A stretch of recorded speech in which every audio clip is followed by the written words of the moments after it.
From Syria's chemical weapons inspections to those bloody protests in Egypt, many parts of the Middle East are in turmoil. Joining us now to put these events into perspective, Matthew Brodsky, Middle East expert and former Legacy Heritage Fellow at the American Foreign Policy Council. Matthew, thanks for joining us. Good to be with you.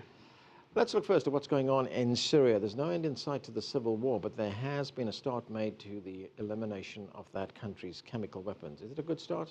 Well, yes and no. To the extent that you can get rid of chemical weapons from a regime such as the Assad regime or anywhere in the Middle East, that is a good step forward and that's positive. But at the same time, we need to remember that a day before Syria even declared what its stockpiles were, they were moving chemical weapons around the country. And that's part of a pattern that has occurred for a couple months before the inspectors even came there. So the problem is we don't actually know the full extent, the full amount. So what's going to happen in the end, I believe, is that some of the chemical weapons will be destroyed, those that will be displayed, and in the end, other chemical weapons will be moved elsewhere. There are reports that they've been moved, some have been moved to Iraq. We know Israel pays attention to Hezbollah and weapons they get, so it's unlikely that they have gone there yet. But in the meantime, this seems to be more of getting rid of some of the weapons, increasing Russian prestige in the region, and allowing the civil war to continue because Assad essentially gets to remain in power using conventional weapons.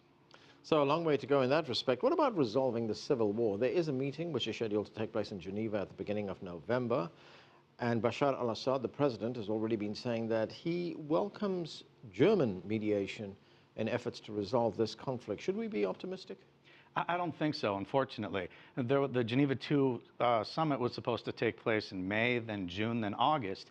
And the only thing that's really changed is that Assad's position has been strengthened. Originally, the opposition did not want to attend, and that was because they had a very low negotiating position, and most of the cards were in Assad's hand. The only change has been that Assad has now effectively used chemical weapons and is essentially assured that he's going to be able to stay in power. So it's, of course, Assad can attend. The opposition, I don't think, will want to go. But either way, it seems like Assad is going to stay for a while, and that's what the deal that the United States, I think, unfortunately worked out with Russia means.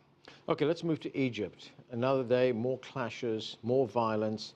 Last we heard 51 people killed just today. Are we going to see a period of protracted violence in Egypt between supporters of the ousted president and the military? I mean, that's basically the two breakdowns that you're going to see, and there's no reason to think that that won't continue. Today was special, and I think both sides used it to their advantage, coming as it is the 40th anniversary of the October War. So the October War in Egyptian parlance from 1973 war, or the Yom Kippur War, as Israelis would call it. So the Egyptian surprise war against Israel. This is a national holiday in Egypt, and so both sides would like to use that for nationalist sentiment. And I think that's what made today a bit more violent. So I don't expect this to lead to anything more if you're looking at the ebb and flow of how the conflict has taken place. But no reason to think that sudden peace between the sides is going to break out anytime soon. Yeah, and a point our reporter made there in his report in which he said that this is the first time in Egypt that all Egyptians are not commemorating this event together. One of the things that we've noticed about the events in Syria and the events in Egypt, there has not been a high-profile U.S. presence, a U.S. voice in this. Absolutely. Why has there been no U.S. presence? The U.S. seems to have backed off.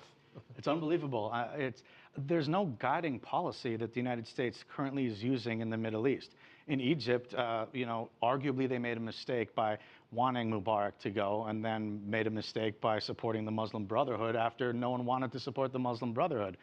In Syria, instead of learning lessons and applying them, it seems the Obama administration simply washed his hands. He declared a red line. He didn't really want to enforce the red line.